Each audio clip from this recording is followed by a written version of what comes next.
તો good morning બધાને, કેમ છો બધા? સ્વાગત છે ફરીથી આપણા નવા વ્લોગમાં. તો ભાઈ અત્યારે છે ને આપણે જવાનું છે કંકોત્રી વેચવા. 2 ગાડીઓ લઈને જવાના છીએ અને અમારે અને વિઠ્ઠલ દાદાની બેયની કંકોત્રી એક હારે વેચવાની છે.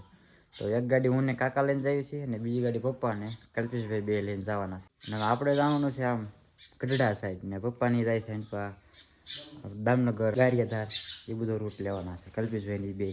તો અત્યારે આપણે નાઈ ધોઈને કમ્પ્લીટ થઈ ગયા, નાસ્તો પણ કરી લીધો. હવે ફટાફટ ગાડીઓ લઈને પાછા નીકળી જાય. અમે જઈએ છીએ દેરડીથી પછી હિરાણા ને અત્યારે ઢસા બધી કંકોત્રી દીધી 4-5 અને એક કંકોત્રી આપણે ઝોળમાં આવી. પછી અત્યારે જઈએ છીએ દેરડી, ત્યાંથી પછી જવાનું છે આગળ કીડી કરિયાણા બાજુ સુપર બાજુ. તો અત્યારે તો નીકળી ગયા છીએ. ફાઇનલી અમે ભોગો આવ્યા છીએ કીડી ગામમાં. અહીંયા બોલ ચીકીને એવું બધું છે. અમે અત્યારે થોડો ગાડીનો રસ્તો લીધો હતો, થોડું શોર્ટકટ પડે ને યાર નીકળી ગયા તો ત્યાં નેમો બન્યો, પછી બીજા રસ્તે ગયા. પાછો રોડ આવી ગયો. હવે સીધું કીડી ગામ આવે. અમારા માસીની છોકરી છે એને દઈને પછી જમીન કરવી ને પછી નથી આગળ વહી જવાનું છે સુપર બાજુ. તો પાછા આપણે કીડી કરિયાણાથી પાછા નીકળી જાય છે સુપર જવા. પાછા વાડીનો રસ્તો લીધો છે બરોબર. ત્યાં માસીના છોકરીના ઘરે આપણે જમીન કરવી ને માલીબેનના ઘરે પછી હવે અત્યારે પાછા સુપર જ આવીશું બરોબર. એથી પછી હવે સીધું ગઢડા નીકળવાનું છે સુપરથી કંકોત્રી દે. આવા વાડી રહેશે કે આ ઘરે રહેશે તો ગામમાં જ રહેશે બરોબર. તો ગામમાં પછી કંકોત્રી દે સીધા ગઢડા નીકળી જવાનું છે. રોડે જવું છે હવે. તો ફાઇનલી ભાઈ આપણે કંકોત્રી વેચીને આવી ગયા છીએ ઘરે અને પડી જશે હાથ વાગી ગયા. 7 વાગી ગયા ને આપણે છે ને મધ કવડાવીને આવ્યા ભાઈ કંકોત્રી વેચવા ગયા. ચાલુ ગાડી હતો અહીં મધ કવડી ગયું ભાઈ, દેખાય છે તમને? તો ખાંભાળા વટીને સુપર ખાંભાળા વટીને ચાલુ ગાડીએ મધ કવડી ગયું, ઉડતું મધ ભાઈ. અને આપણે સડી ગયા ખુરશી નિશા માણા કા એમ એક ને આપણે ખુરશી જોઈએ. હા આપણે ખુરશી હારે જ રાખવાની. બાકી અહીં જો બધું કરિયાવરની વસ્તુ લાવ્યા તો એ બધું ટીંગાડી દીધું છે. અહીં તમને બધું દેખાડી દો બ્લોગમાં. એક અહીં તોરણ લગાવ્યું, એક તોરણ અહીંયા છે જો તમે જોઈ શકો છો મિત્રો. હાર્દિકનો રૂમ કમ્પ્લીટ થઈ ગયો છે. બધું ગોઠવી દીધું સારી પાછું. બાકી આપણે મધ કવડાવીને આવ્યા ભાઈ, કંકોત્રી વેચવા ગયા. કંકોત્રી આમ તો બધી વેચાઈ ગઈ છે, બધી એટલે અમે જે રૂટમાં લઈને જતા બધી પૂરી કરીને વહી આવ્યા. અત્યારે 7 વાગી જાય. છેલ્લે ઠંડા હતી આપણે હરમિત ત્યાં પાસે. તો ગાઈસ જમવાનું થઈ ગયું છે રેડી.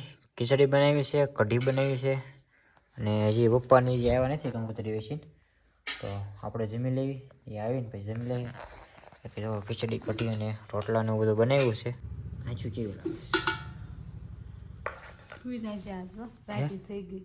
રાતી થઈ ગઈ ને રાતી તો થઈ ગઈ પણ મત કર્યું ને એમાં થોડું ખોજવું 2 દી રહે એવું છે. બ્લોગમાં આપણે થઈ જશે બીજો દિવસ ને મસ્ત ગુડ મોર્નિંગ થઈ જશે. આપણે નાસ્તો પણ કરીને થઈ જાય છીએ રેડી અને અત્યારે પાછા જઈએ છીએ ટીંબી. અને પપ્પાની 2 કંકોત્રી વેચવા જશે એ પછી અહીંયાથી આવશે 10-11 વાગ્યા. કેમ કે કુલદીપને લઈને જવાનું છે ટીંબી. એને છે ને ભાઈ પેટમાં દુખો આવ્યું છે તો બતાવવા જવાનું છે ટીંબી બરોબર. તો કીધું કાલનો બ્લોગ આપણે બહુ ઝાઝો ઉતાર્યો નથી તો આજના બ્લોગમાં આપણે એડ કરી દઈએ અને થોડોક 8-9 મિનિટનો બ્લોગ થાય એવું કરીએ. આ ગાડી લઈને જવાનું છે આપણી. કાલ ગાડીને ભાઈ બહુ ધોડાવી તો આજે થોડીક ધોડાવવાની છે.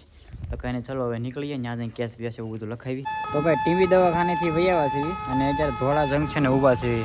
જો રેલગાડી આવે છે, પાટિયા બંધ થઈ ગયા છે. અને કલ્પેશભાઈ છે ને દડવા કંકોત્રી દેવા ગયા છે તો એના વાટે ઊભા છે. એ આયાને કીધું કે તમે ધોળા ઊભા રહો.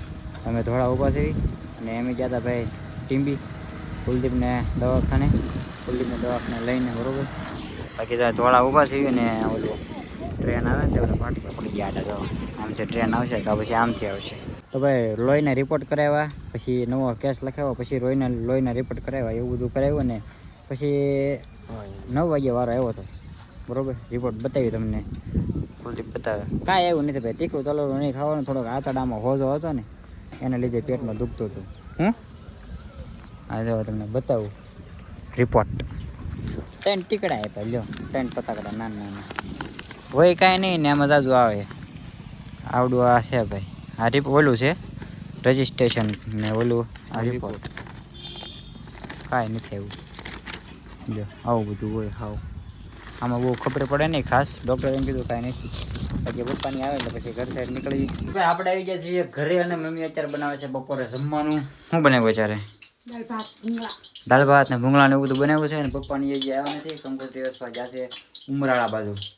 આપણે રૂમમાં જે આવેલા છે ને ટાંકા એના પડદા બનાવી દીધા છે વૃષ્ટિએ જો ભાઈ આવા ઘરે એને શિવતા આવડે છે ને તેવા પડદા બનાવી દીધા છે બાકી આ પડદા તૈયાર છે આ પડદા જો બનાવ્યા મમ્મીની હાડી હતી ને ડાયરેક્ટ પડદા કરી નાખ્યા છે બપોરા કરવા અને અત્યારે બનાવ્યું છે ભાઈ દાળ ભાત ને ભૂંગળા ને એવું જો ભાઈ છે બધું અહીં આવી છે નિશાળાસ ભણીને શનિવાર હોય ને એટલે બપોર સુધી નિશાળ ચાલુ હોય બાકી બપોર પછી રજા હોય મમ્મી જો ભાઈ પીછે છે દાળ ઢોકળી ઓલા દાળ ભાત થાય છે સોરી એના બરા તો દાળ ભાત ખાય છે બપોરે ખાઈ પીને પાછા અમે ચડી જાય છે ધાબા માથે પતંગ સગાવવા માટે હું હર્ષિલ બે તો ભાઈ ફાઇનલી છે ને જાઉં છું પાલટાણા બરોબર અત્યારે અર્જન્ટ કેમ કે કામ શું પછી અર્જન્ટ જવાનું થયું તો ફટાફટ પાલટાણા જવા નીકળી ગયો છું અને પડી ગઈ છે હાંજ ખાવ છે બરોબર બાકી ચલો પાલટાણા થઈને મળી આવે હવે પાલટાણા પગી જશે ને જો બાપા સીતારામ ચોકડીએ ઊભા છે બરોબર કામ હતું બધું પૂરું થઈ ગયું છે